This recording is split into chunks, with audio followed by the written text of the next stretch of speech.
现在都没有人看我呀，我现在还没怎么样啊。现在没有人看我，我怎么办啊？现在，哎呀，太难受了，我也咳嗽了，太难受，没人看我。我那现在又感冒又发烧啊，我现在病得好厉害啊，也没人把我送到医院里，外面真的。我也发高烧了，那没办法呀。怎么办啦？哎呀，太难受了。哎，都没有人来看我呀，我还想睡觉了。可是没有这么多朋友再来看我。我现在，我的天，我都感冒了，要发烧。可是没人看我了，我现在心里很难受，等到我要睡觉了，一个晚上就是发烧，到现在目前为止就没人看，哎呀，我的心里啊太烦了，怎么办呢？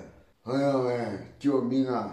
真没人看我呀，我现在发烧啊，又咳嗽，我家里人没人看我。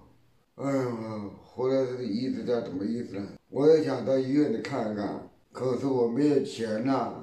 哎，天呐，哎，别人的吃烟菜呀，别人给我的菜，我也不知道怎么过呀。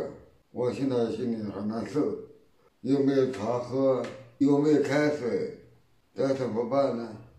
我心里也不知道啊，家里人也不来看我，也没有朋友来看我。又没有亲戚来看我，我要等死了。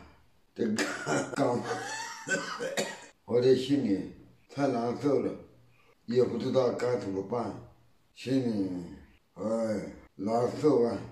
天哪，又没钱，昨天晚上发烧，半夜发烧啊，头又晕，又没人看我，可是家里人不知道。我本来想到横店去，怎么过去呀？